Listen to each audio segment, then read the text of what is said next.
यदि हमारे सिद्धांत के विपरीत, जो सनातन सिद्धांत है उसके विपरीत कुछ कोई देता है, हम स्वीकार नहीं करते, तो उसका उसी के पास रहता है। इसका प्रत्यक्ष उदाहरण हमने कल देखा। देखिए आप भी भगवान की लीला कैसी होती है। राधे।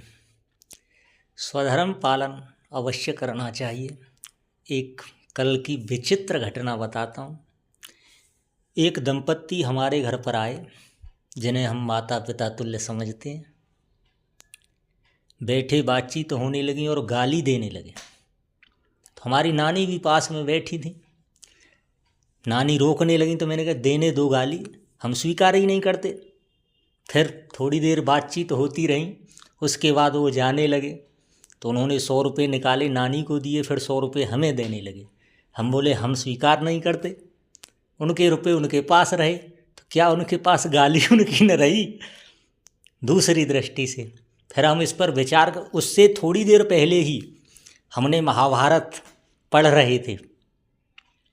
तो महाभारत के स्वाध्याय में भगवान श्री कृष्ण की पूजा पितामह भीष्म ने युधिष्ठिर महाराज से राजसूय यज्ञ में सर्वप्रथम कराई। सर्वप्रथम पूजा को शिशुपाल सहन न कर सका।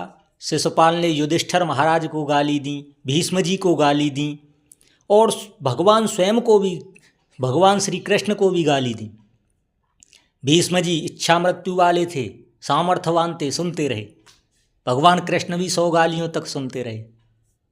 तो हमें बड़ी पीछे चल, भगवान की जब वो बात महाभारत की याद आकर के आंसू आने लगे। क्या लीला है प्रभु तुम्हारी, हम लोग तो सामर्थ्यवान भी नहीं, आप सामर्थ्यवान होकर भी सुनते हैं। तो फिर गुरुदेव का वो वचन याद आया। गुरुदेव कहते हैं प्रहलाद ने कोई गोली डंडा लाठी का प्रयोग नहीं किया, बाणी का प्रयोग, पिता ने कितनी यातना दी, लेकिन उन्होंने पिता के लिए अपशब्द नहीं कहा। तो ऐसी विचित्र लीला होती है भगवान की। बड़ी विचित्र लीला है भगवान की। भगवान कृष्ण स्वयं सामर्थ्यवान है, पितामह भीष्म स्वयं सामर्थ्यवान है। पितामह भीष्म ने भगवान श्री कृष्ण की प्रथम पूजा करी। शिशुपाल भरी सभा में खड़े होकर गाली दे रहा है, और मैं तो सामर्थ्यवान भी नहीं,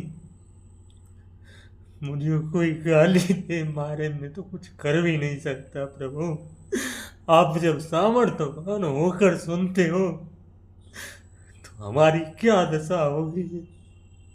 पर धन्य है आपको पितामह भीष्म